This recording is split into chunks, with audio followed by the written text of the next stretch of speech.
Hello and welcome to the latest in our diagnostic videos. Today we're going to be talking about radio signals travelling between a transmitter and a receiver unit.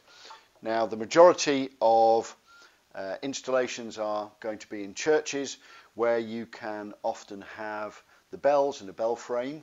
The bell frame might be metal, it might be timber. Some of them are very old and some of them are very heavy. You then might, below the belfry, have a clock chamber, so you'll have two floors, and sometimes those floors can be wooden, sometimes they will be concrete.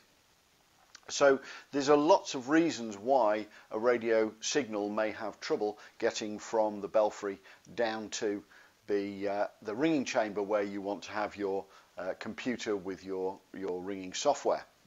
So a couple of pointers to improve transmission. If we first of all consider the transmitter, we have an antenna on the front of it which can be oriented in all sorts of ways to allow the best possible chance of a signal.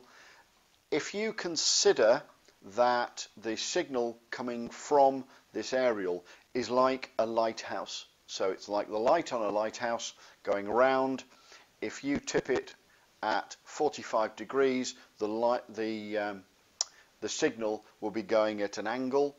If you put it at 90 degrees, it will be going vertically around it. There are lots of people, I'm sure, that will come back and say that that's not true. However, for the purposes of the basic diagnostics of getting a radio frequency from the top to the bottom of a tower, you can use that as a reasonable guide of how you should orient your antennae. So if we then consider where you physically put a transmitter, if we say that this is a thin wooden or steel bell frame and we place the transmitter on it, you can see that the aerial sitting alongside it is going to be a problem, because the first thing the signal has to do is to get through this piece of wood to get to the receiver below it. So if we actually take and orient the aerial across and then move the transmitter to one side, then you can see you've got a good chance of getting a good connection between the transmitter and the receiver.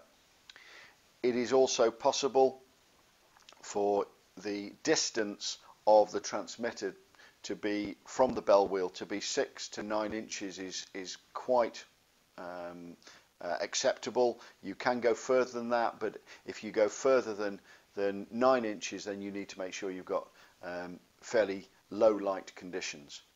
Now, if your bell frame looks more like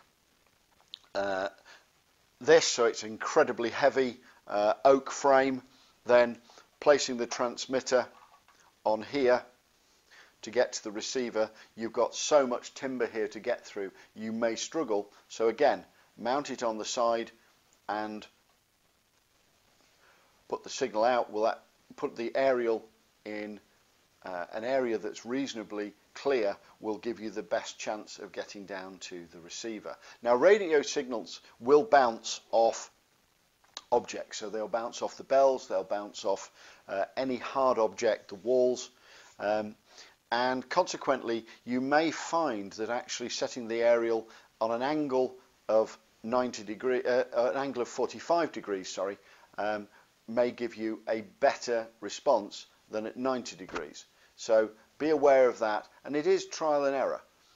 Remember, with the receiver as well, when the receiver's down in the ringing chamber, if you move it maybe 2 feet to the left or 2 feet to the right, then you could get a better response than if you have it directly below where you're going. And again, it is important with this to have your aerial oriented to the best possible position. So a bit of trial and error. You can get slightly larger aerials. These are 2.4 gigahertz. So any 2.4 gigahertz aerial will work. We've got some that can also add a bit of power. We don't generally find we need them. These work adequately in the majority of conditions, which is why we fit them. You can also get smaller ones if you're short of space, but this standard aerial is more than adequate for the majority. So that's a little bit about mounting your transmitters. We are going to do another video actually up in the belfry of our local church to show some physical mounting problems and how to get around them, but that will be in a later video. So I hope this has been useful, and good luck with your ringing.